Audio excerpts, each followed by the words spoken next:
இந்த ஃபெஸ்டிவல் சீசனுக்கு பிளாக் பஸ்டர் வண்ணங்களில் ராம்ராஜ் டிஷ்யூ தோத்தி ஷர்ட்ஸ்.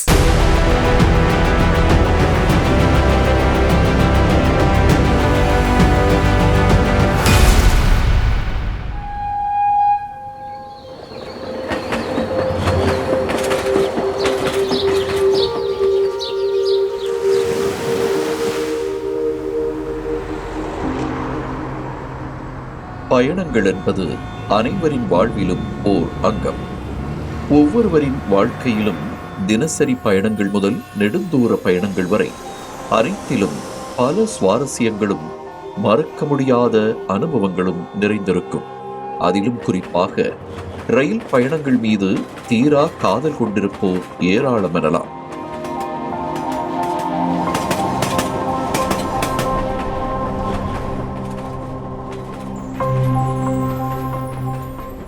ரயிலில் தினசரி அல்லது தொலைதூர பயணம் மேற்கொள்ளும் ஒவ்வொருவருக்கும் அதன் சௌகரியமும் பாதுகாப்பும் மட்டுமே சான்றாக இருந்து வருகிறது. சரி, ரயிலில் பயணம் மேற்கொள்பவரா நீங்கள்? உங்களிடம் ஒரு கேள்வி எழுப்ப தோன்றுகிறதே. நீங்கள் பயணிக்கும் ரயிலின் பெட்டிகள் ஒவ்வொன்றும் எவ்வாறு தயார் செய்யப்படுகிறது என என்றைக்காவது நீங்கள் சிந்தித்தது உண்டா? ஒரு ரயில் பெட்டி எங்கு எப்படி தயார் செய்யப்படுகிறது? மழை, வெயில் மற்றும் அனைத்து விதமான சுற்றுச்சூழல் நிலைகளையும் ரயில் பெட்டிகள் எவ்வாறு சமாளிக்கின்றன?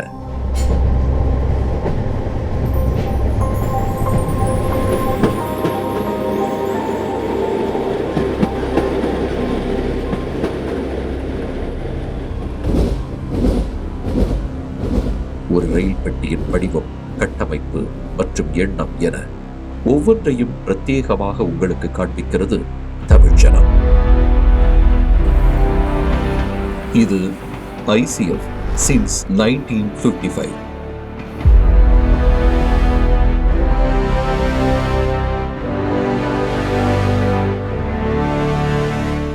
பெரம்பூர் இணைப்பு பெட்டி தொழிற்சாலையின் எக்ஸ்க்ளூசிவ் தயாரிப்பு முறைக்கு உங்களை வரவேற்கிறோம்.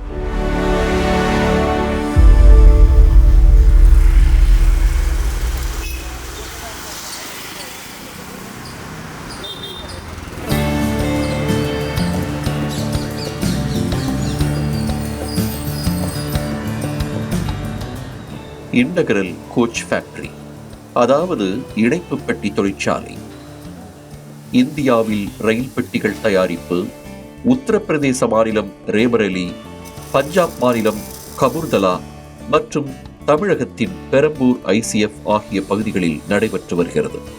ஒவ்வொரு யூனிட்டுகளாக 400 ஏக்கர் பரப்பளவில் ரேபரேலியில் மாடர்ன் கோச் ஃபேக்டரி MCF என்ற பெயரிலும், 340 ஏக்கர் பரப்பளவில் கபூர்தலாவில் ரயில் கோச் ஃபேக்டரி RCF என்ற பெயரிலும், 511 ஏக்கர் பரப்பளவில் சென்னை பெரம்பூரில் இன்டகிரல் கோச் ஃபேக்டரி ICF என்ற பெயரிலும் ரயில் பெட்டி தொழிற்சாலைகள் இயங்கி வருகின்றன.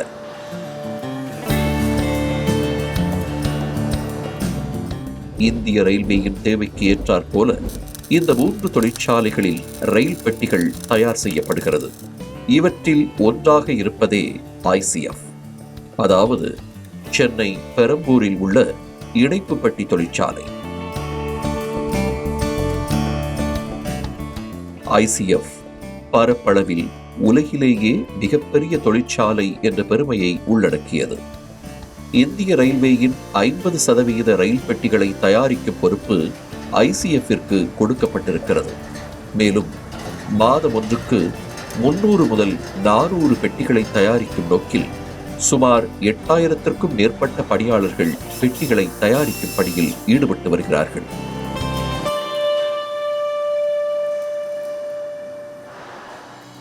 ஆயிரத்தி 1955ஆம் ஆண்டு அப்போது தமிழ்நாட்டின் முதலமைச்சராக இருந்த காமராஜர் பெரம்பூரில் ICF-ஐ நிறுவினார். ICF தொடங்கப்பட்டு சுமார் 50 வருடங்களை கடந்துவிட்ட நிலையில் இதுவரை 75,000 ரயில் பெட்டிகளை தயார் செய்து இமாலய சாதனை புரிந்திருக்கிறது. LHB எனப்படும் ஜெர்மன் தொழில்நுட்பத்துடனான, அதாவது லிங் ஹாஃப்மன் புஷ் தொழில்நுட்பத்தை மையமாக கொண்டு உருவாகும் ரயில் பெட்டிகள் பயணிகளின் பாதுகாப்பான பயணத்தை உறுதி செய்கின்றன. 1993 முதல் ICF-இல் LHP பெட்டிகள் தயாரிக்கப்பட்டு வருகிறது. இந்திய ரயில்வேயின் வந்தே பாரத் ஸ்லீப்பர், அம்ரித் பாரத் ஆகியவைகளும் கொல்கத்தா மெட்ரோ மற்றும் EMU அதாவது புறநகர் பயணத்திற்கான எலக்ட்ரிக் மல்டிபிள் யூனிட் ரயில்கள் என பலவிதமான ரயில் பெட்டிகளின் பிறப்பிடமாக ICF இருந்து வருகிறது. சரி, இப்போது ஒரு முழுமையான ரயில் பெட்டி எந்த நிலையிலிருந்து இறுதி கட்டத்தை எட்டுகிறது என்று பார்க்க நீங்கள் தயாரா? முதலில் அதன் ஆராய்ச்சி மற்றும் வடிவத்திலிருந்து தொடங்குவோம். ICF-இன் ஒவ்வொரு ரயில் பெட்டியின் தயாரிப்புக்கு பின்னும் அதன் வடிவமைப்பு மற்றும் மேம்பாட்டு குழு மட்டுமே இதயமாக செயல்படுகிறது. இந்திய ரயில்வே அமைச்சகத்தின் தேவைக்கு ஏற்றாற்போல மக்களின் பயணத்திற்கான சௌகரியத்தை உணர்ந்து வடிவம் முதல் மேம்பாடு வரை இங்கிருந்துதான் தீர்மானிக்கப்படுகிறது. ஒரு ரயில் பெட்டி என்ன சேவைக்காக பயன்படுத்தப்படுகிறது, அதன் உட்கட்டமைப்புகள் எவ்வாறு இருக்க வேண்டும், குறுகிய தூர பயணத்திற்கு ஏதுவானதா, தொலைதூர பயணத்திற்கு ஏதுவானதா, இரவு நேரம் அல்லது பகலில் மட்டுமே பயணிக்கிறதா, குறைந்த டிக்கெட் விலையா அல்லது பிரீமியம் சேவைக்காக வடிவமைக்கப்படுகின்றதா என அனைத்தையும் வடிவமைப்பு மற்றும் மேம்பாட்டு குழுவே முடிவு செய்யும். ஒரு ட்ரெயினில் ஷெல் மெம்பர் அப்படி தான் நம்ம வெளியில் பார்க்குறோம். அந்த ட்ரெயினோட ஷெல் மெம்பரில் இருந்து அந்த ட்ரெயின் ஃபைனலாக வர்ற வரைக்கும் அந்த ட்ரெயினுக்குள்ளே என்னென்ன காம்பனன்ட்ஸ் உள்ளே போகுதோ அந்த கோச்சுக்குள்ளே அது எல்லாமே decided by the design department. அந்த டிசைன் டிபார்ட்மெண்ட்டு தான் அந்த ட்ரெயினில் இருக்க individual even from the nut and bolt என்ன காம்பனண்ட் யூஸ் பண்ணணுன்றதை டிசைன் டிபார்ட்மெண்ட் தான் டிசைட் பண்ணுவாங்க. ஒரு சைடு வால் மெம்பர் எப்படி இருக்கணும், ரூஃப் எப்படி இருக்கணும், ஏசி எப்படி அதில் மவுண்ட் ஆகணும், தென் சீட்ஸ் எப்படி மவுண்ட் பண்ணணும், ஃப்ளோரிங் எப்படி இருக்கணும், டாய்லெட்ஸ் எந்த மாதிரி டாய்லெட்ஸ் இருக்கணும், அந்த டாய்லெட்டில் எந்த மாதிரி ஃபீச்சர்ஸ் இருக்கணும், எல்லாத்தையும் நாங்கள் தான் டிசைட் பண்ணுவோம். டிசைட் பண்ணி அதை டிசைட் பண்ணதுக்கப்புறமேட்டு அதை 3D மாடலாக நாங்கள் பண்ணுவோம். ஆராய்ச்சி மற்றும் மேம்பாட்டு பணிகள் நிறைவடைந்த பின் ரயில் பெட்டியை வடிவமைக்கும் பணிகள் இதற்காகவே பிரத்யேகமாக வடிவமைக்கப்பட்ட மென்பொருளின் மூலம் மேற்கொள்ளப்படுகிறது. குறிப்பிட்ட அளவீடுகளை மையமாக கொண்டு வடிவமைக்கப்படும் 3D அதாவது முப்பரிமாண மாடல் ரயில் பெட்டியானது பொறியாளர்கள் 2D வரைபடமாக கொடுக்கப்பட்டு புரோட்டோடைப் செய்து முடிக்கப்படுகிறது. அதன் பின்னரே ரயில் பெட்டியின் முதல் மாடல் தயார் செய்யப்படுகிறது. ஃபஸ்ட்டு நம்ம பண்ணுறதே ப்ரோட்டோடைப் ட்ரெயின் தான். இந்த ப்ரோட்டோடைப் ட்ரெயினில் நம்ம ஒரு சில ஃபீச்சர்ஸை கொடுக்குறோம். அந்த ஃபீச்சர்ஸ் எல்லாமே பேசஞ்சர்ஸ் யூஸ் பண்ணும்போது அவங்களோட ஃபீட்பேக் வரும். செகண்ட் அந்த ட்ரெயினை ஆப்ரேட் பண்ணுறது ஜோனல் ரயில்வேஸ் ஆப்ரேட் பண்ணுவாங்க. நார்மலாக பேசஞ்சர் அந்த ஜோனல் ரயில்வே கூட தான் இன்ட்ராக்ட் பண்ணுவாங்க. அந்த ஜோனல் ரயில்வேஸ் எங்களுக்கு கான்ஸ்டண்ட்டாக ஃபீட்பேக் கொடுப்பாங்க. நாங்களுமே ஜோனல் ரயில்வேஸை கஸ்டமர் மீட்டுன்னு சொல்லி நாங்கள் ஒவ்வொரு பீரியாடிக்கெலாம் நாங்கள் நடத்துவோம். இந்த கஸ்டமர் மீட்டில் அந்த ட்ரெயின் எப்படி மெயின்டெனபிலிட்டி எப்படி இருக்குது, பேசஞ்சரோட ஃபீட்பேக் என்னவாக இருக்குது, அந்த ட்ரெயினில் நிறைய காம்பனன்ட்ஸ் நாங்கள் இன்ட்ரடியூஸ் பண்ணியிருப்போம். அது மெயின்டெனபிலிட்டி பாயிண்ட் ஆஃப் வியூலையும் சம்டைம்ஸ் அது அப்கிரேட் பண்ண வேண்டியது இருக்கும். பேசஞ்சரோட எக்ஸ்பீரியன்ஸ்க்காகவும் அப்கிரேட் பண்ண வேண்டியது இருக்கும். இப்போது ரயில் பெட்டியின் ஒவ்வொரு பாகத்தையும் வடிவமைத்து உண்மையாக்கும் பிஜிஷியன்களின் வேலைப்பாடுகளை பார்க்கலாம். ரயில் பெட்டிகள் தண்டவாளத்தில் பயணிக்கும் போது பெரும் அதிர்வுகளை தவிர்க்க ஏர் சஸ்பென்ஷன்கள் மற்றும் ஸ்பிரிங் சஸ்பென்ஷன்கள் பொருத்தப்படுகிறது. போகி எனப்படும் சக்கரம் பொருத்தப்பட்ட பாகத்தில் இந்த சஸ்பென்ஷன்கள் பொருத்தப்படுகிறது. முதற்கட்டமாக சஸ்பென்ஷன் ஸ்பிரிங்குகள் எவ்வாறு தயார் செய்யப்படுகிறது என்பதை பார்ப்போம். ரயில் பெட்டிகளின் தேவைக்கு ஏற்றாற்போல சஸ்பென்ஷன் ஸ்பிரிங்குகள் வடிவமைக்கப்படுகின்றன. ஸ்பிரிங்குகள் தயாரிக்கும் முறையில் துல்லியம் மிகவும் முக்கியமானது. அளவீடுகளை பொறுத்தவரை 26 மில்லிமீட்டர் டயாவில் இருந்து 55 மில்லிமீட்டர் டயா வரையிலான ஸ்பிரிங்குகளை தயார் செய்ய வேறுபட்ட அளவுகளில் ஸ்டீல் பார்கள் இறக்குமதி செய்யப்படுகிறது. இறக்குமதி செய்யப்பட்டுள்ள உருளை வடிவிலான ஸ்டீல் பார்கள் 18 செயல்முறைகளை கடந்து சஸ்பென்ஷன் ஸ்பிரிங்குகளாக வடிவம் பெறுகின்றன.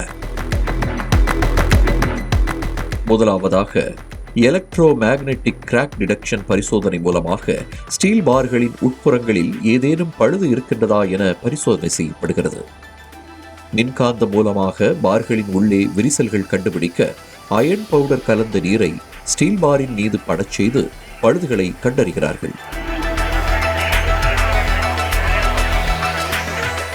பரிசோதனையின் போது பாரில் பழுது கண்டறியப்பட்டால் முதல் நிலையிலேயே ரிஜெக்ட் செய்யப்பட்டுவிடும். முதல் பரிசோதனையில் தேர்வு செய்யப்படும் பார்கள் மட்டுமே அடுத்ததாக டாம்பரிங் முறைக்கு கொண்டு செல்லப்படுகிறது. டாம்பரிங் முறையின் போது சுமார் 910 முதல் 920 டிகிரி வரை வெப்பம் செலுத்தப்பட்டு உருளை வடிவில் உள்ள பற்களின் 2 முனைப்பகுதிகளும் பட்டையான தோற்றத்திற்கு மாற்றப்படுகின்றன. பட்டையாக்கப்பட்ட பார்கள் வளையும் தன்மை பெறுவதற்காக மீண்டும் 910 முதல் 920 டிகிரி வரை சூடேற்றப்படுகிறது. ஏனெனில் சூடேற்றப்பட்ட பார்கள் மட்டுமே எளிதில் பழுதின்றி வளையும். இப்போது வெப்பமூட்டப்பட்ட பார்கள் காயிலிங் மெஷின் உள்ளே செலுத்தப்பட்டு ஸ்பிரிங்காக வளைக்கப்படுகிறது. அடுத்ததாக வளைக்கப்பட்ட பார்கள் 850 டிகிரி வெப்பநிலையுடன் வெளியேறும்.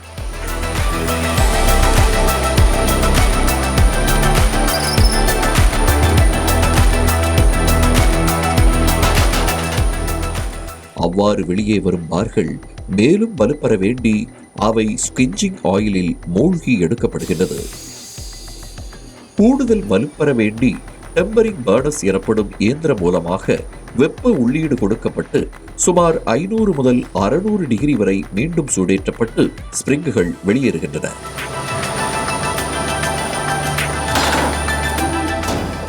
வலிமையான வடிவத்தை பெற்ற ஸ்பிரிங்குகள் வெப்பத்தை தணிக்க நீரில் மூழ்கி எடுக்கப்படுகின்றது. இப்போது உருளை வடிவ ஸ்டீல் பார்கள் ஸ்பிரிங்குகளாக வடிவம் பெற்றுவிட்டது. இனி அவற்றை ரயில் பெட்டிகளுக்கு தகுந்தாற் போல வடிவம் பெற செய்ய வேண்டும்.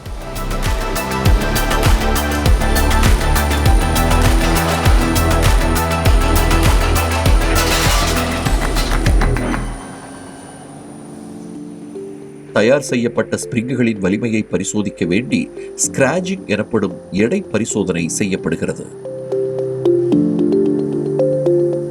ஹைட்ராலிக் பிரஷர் கருவியின் கீழ் ஸ்பிரிங்குகள் வைக்கப்பட்டு பாதுகாப்புக்காக இரும்பு கிரில்களால் மூடப்பட்டு சுமார் 40 டன் எடை அழுத்தம் கொடுக்கப்படுகிறது. கிரில்கள் அழுத்தத்தின் போது ஸ்பிரிங்குகள் வெடித்து சிதறுவதிலிருந்து ஊழியர்களை பாதுகாக்கின்றது. எடை அழுத்தம் கொடுத்து பரிசோதிக்கப்பட்ட ஸ்பிரிங்குகள் அடுத்ததாக கிரைண்டிங் செய்ய எடுத்துச் செல்லப்படுகிறது. பார்கள் வளைக்கப்படும் போது உயரங்கள் வேறுபடும் என்பதால் ஸ்பிரிங்குகளின் உயரங்கள் பரிசோதிக்கப்படுகிறது. உயரம் அதிகமாக உள்ள ஸ்பிரிங்குகள் இரும்பை செதுக்கி எடுக்கும் இயந்திரத்தின் உள் வைக்கப்பட்டு தேவையான உயரத்திற்கு மட்டப்படுத்தப்படுகிறது. மட்டப்படுத்தப்பட்ட ஸ்பிரிங்குகள் அடுத்தபடியாக ஷார்ட் ஃபீனிங் எனப்படும் இயந்திரத்தின் உள்ளே செலுத்தப்படுகிறது.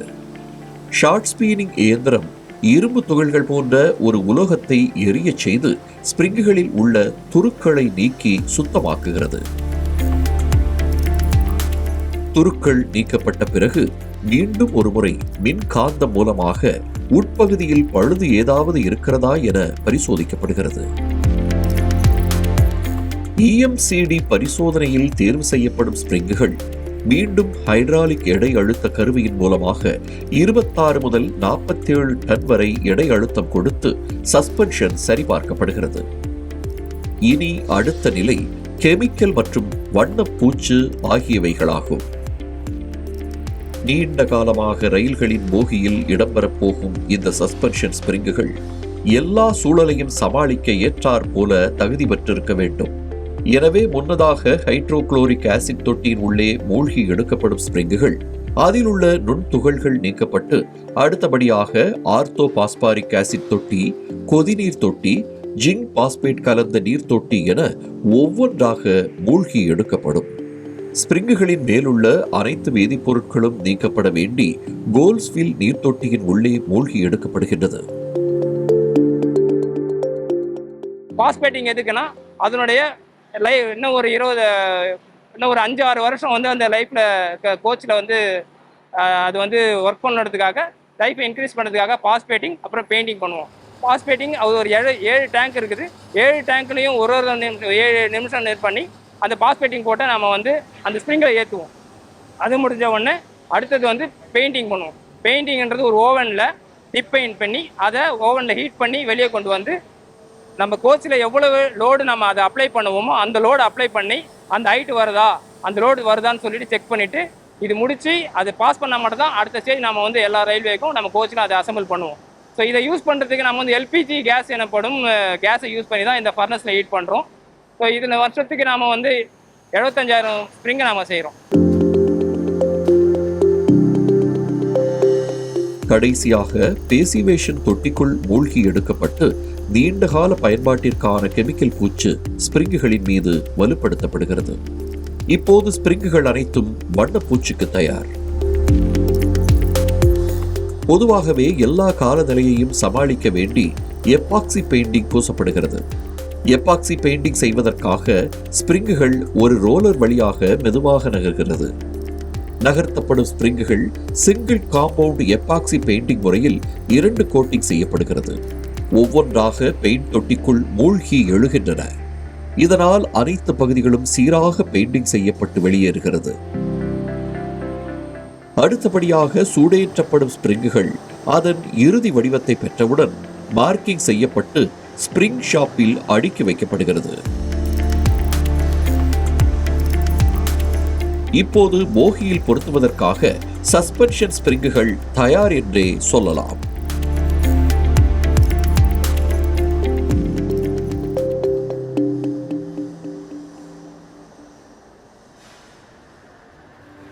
ஸ்பிரிங்குகள் தயாரிப்பை அடுத்து ரயில்களின் சக்கரங்கள் தயாரிக்கும் பணி மிக முக்கியத்துவம் வாய்ந்ததாக பார்க்கப்படுகிறது.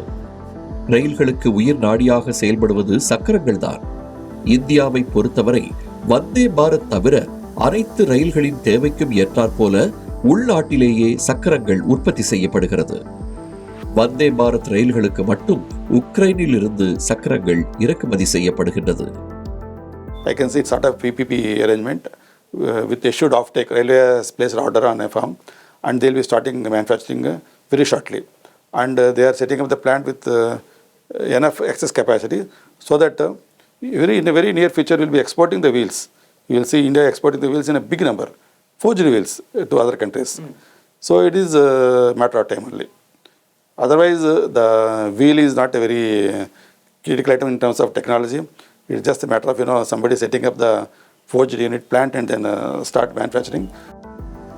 ஐசிஎஃப் பொறுத்தவரை அதிநவீன தானியங்கி இயந்திரங்கள் மூலமாக சக்கரங்கள் தயாரிப்பு நடைபெறுகிறது.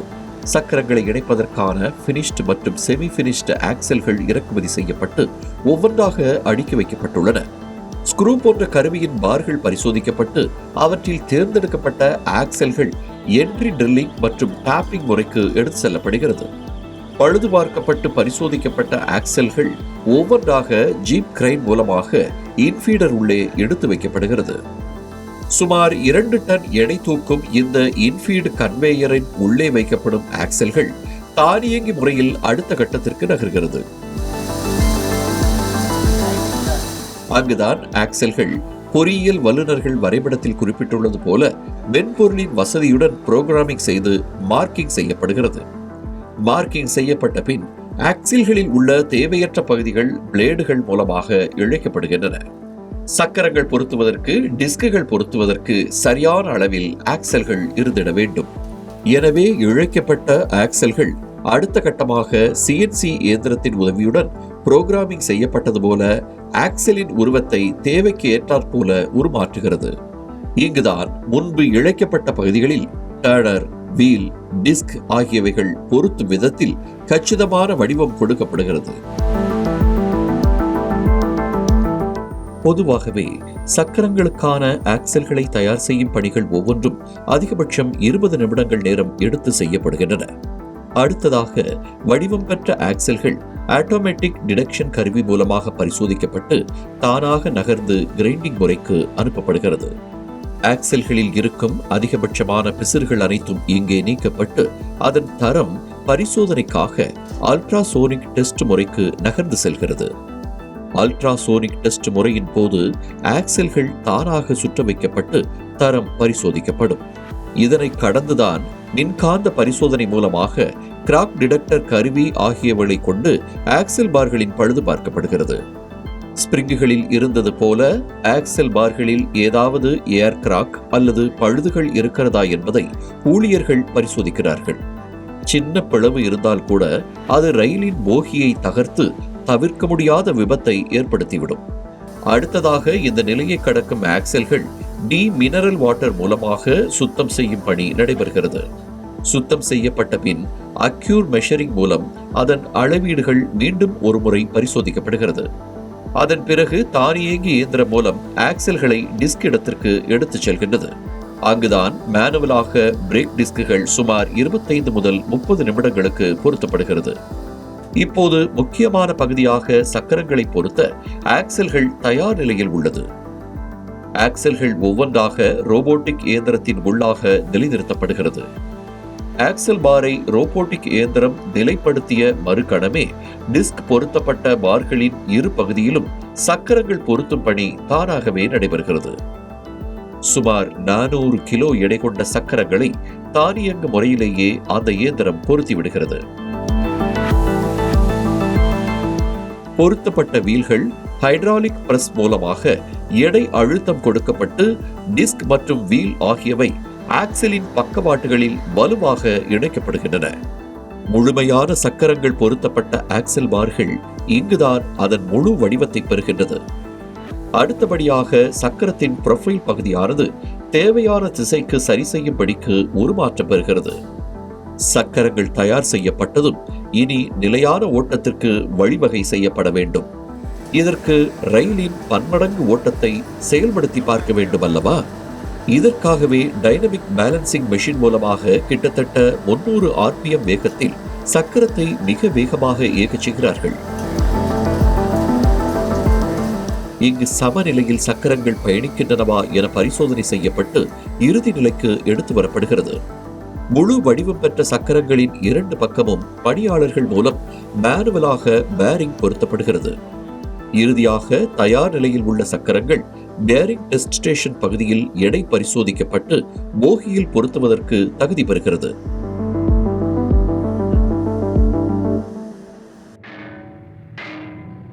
ஸ்பிரிங்குகள், சக்கரங்கள் என ஒவ்வொன்றும் தயார் நிலையில் இருக்கும் போது அவற்றிற்கு மூல ஆதாரமாக இருக்கும் போகியின் தயாரிப்புதான் அடுத்ததாக பார்க்க போகிறோம்.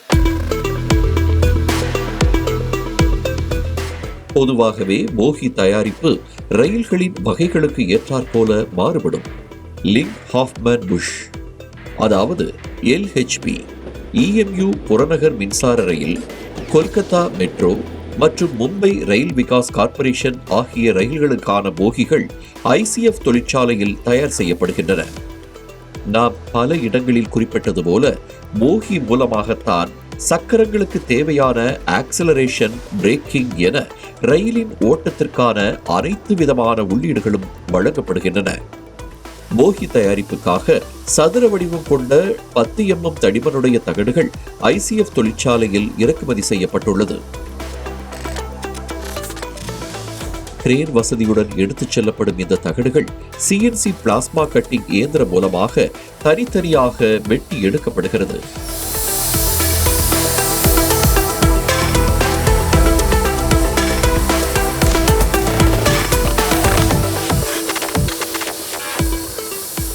நீளமான வடிவம் கொண்ட தகடுகள் வரைபடத்திற்கு தகுந்தாற் போல பெண்டிங் செய்யப்படுகிறது. இயந்திரத்தின் உதவியுடன் போகியின் முக்கிய பகுதியான நீள தகட்டை சுமார் 450 டன் எடை கொண்ட பிரஸ் பிரேக் வசதியுள்ள இயந்திரம் மூலமாக அழுத்தம் செலுத்தி துல்லியமாக வளைக்கப்படுகிறது.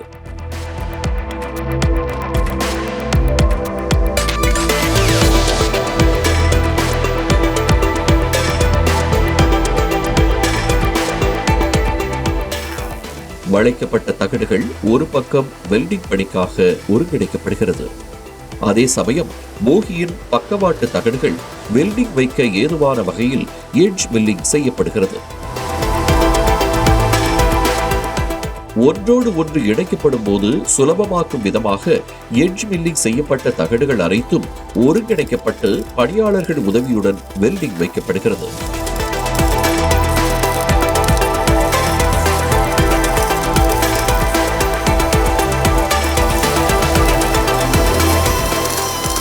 அதே போல தகடுகளை ஒருங்கிணைக்க வேண்டி இப்போது தனித்தனியாக வெல்டிங் டேக்குகள் வைக்கப்பட்ட பிறகு டேக் வைக்கப்பட்ட போகிகள் முழு உறுதித்தன்மையுடன் இணைக்க வேண்டி ரோபாட்டிக் வெல்டிங் இயந்திரம் மூலமாக வெல்டிங் செய்ய தயார் செய்யப்படுகிறது.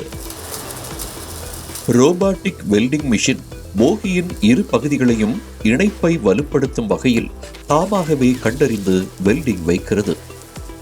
முழுவதுமாக வெல்டிங் வைக்கப்பட்ட போகியின் முக்கிய பகுதி இப்போது அடுத்த நிலைக்கு நகர தயார். ரோபாட்டிக் வெல்டிங் ப்ராசஸுக்கு பிறகு ஸ்ட்ரெஸ் லீவிங் ஆக்டிவிட்டிக்காக போகிகள் எடுத்து வரப்பட்டுள்ளது. ஸ்ட்ரெஸ் லீவிங் முறையில் போகி மற்றும் அதன் வெல்டிங் அனைத்தும் இன்னும் கடினமாக்கப்படுகிறது. குறிப்பாக வெல்டிங் வைக்கப்பட்ட இணைப்புகளை இன்னும் இறுகச் செய்கிறது. மின்சாரம் மூலம் இயங்கக்கூடிய செங்கல் சேம்பரின் உள்ளே போகிகள் அடுக்கி வைக்கப்பட்டு டிராலி போன்ற அமைப்பின் உதவியோடு வெப்பமேற்றுவதற்காக உள்ளே அனுப்பப்படுகிறது.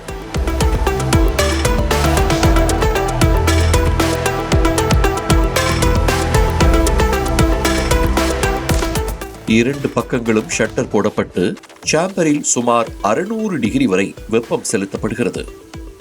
இதில் சூடேற்றப்படும் போகியானது வலுவான நிலையை அடைந்து வெப்பம் தணிந்த பின்னரே வெளியே எடுக்கப்படுகிறது. நீண்ட நேரத்திற்கு பிறகாக வெளியே எடுக்கப்படும் போகி ஃப்ரேம்கள் அடுத்த நிலையாக பிரேக்கிங் மற்றும் சக்கரங்கள் பொருத்தப்படும் இடத்திற்கு எடுத்துச் செல்லப்படுகிறது.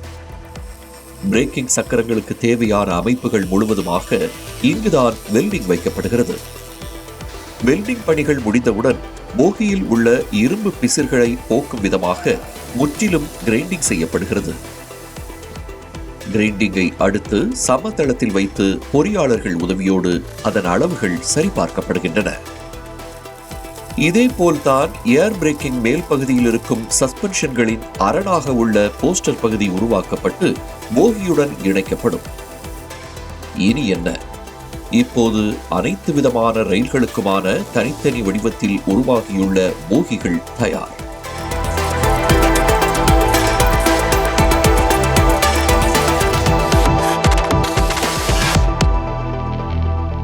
அடுத்ததாக போகி ஃப்ரேமிற்கு உயிரூட்டும் நிகழ்வுதான் போகி அசம்பிளி. ICF-இன் ஷாப் 24-இல் அனைத்து விதமான போகிகளும் அதன் தேவைக்கு ஏற்றாற்போல செட்டப் செய்யப்படுகிறது. குறிப்பாக LHP பெட்டிகளுக்கு 6 வகை, புறநகர் மின்சார ரயில் பெட்டிகளுக்கு 5 வகை என ஒவ்வொன்றுக்கும் ஒவ்வொரு விதமாக செயல் வடிவம் பெறுகின்றது போகி.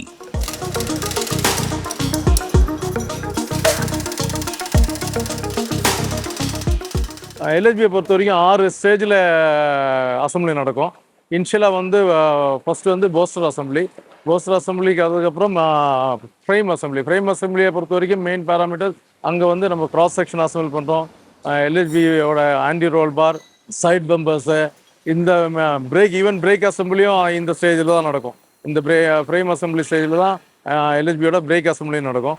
அதுக்கப்புறம் என்டையர் போகி ஃப்ரேமை நம்ம வந்து இன்வெர்ட் பண்ணிவிட்டு பிரைமரி 2 அசம்பிளி அது வந்து அப்போ தான் நம்ம இது வந்து வீலில் வந்து லோவர் பண்ணுறது அந்த ஸ்டேஜில் தான். இந்த கண்ட்ரோல் ஆர்ம் இருக்கிற அந்த இதுக்கு ஆக்சல் பாக்ஸ் வருது வந்து நம்ம we are going to assemble with wheel set.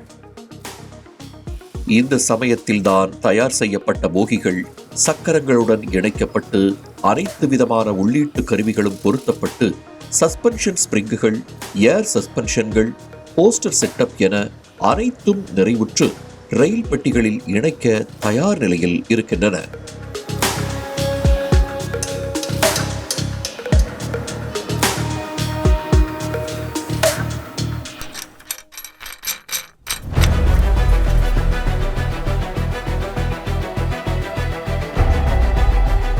ICF since 1955-இல் நாளை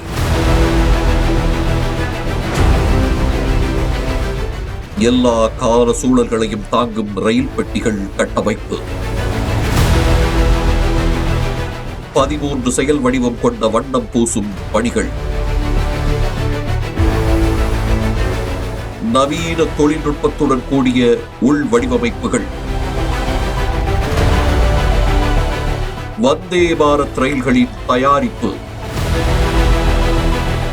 பர்னிஷிங் பணிகளில் முக்கிய பங்கு வகிக்கும் மகிழா சக்தி குழு, இவற்றை காண நாளை தயாராகுங்கள். ICF since 1955 Part 2.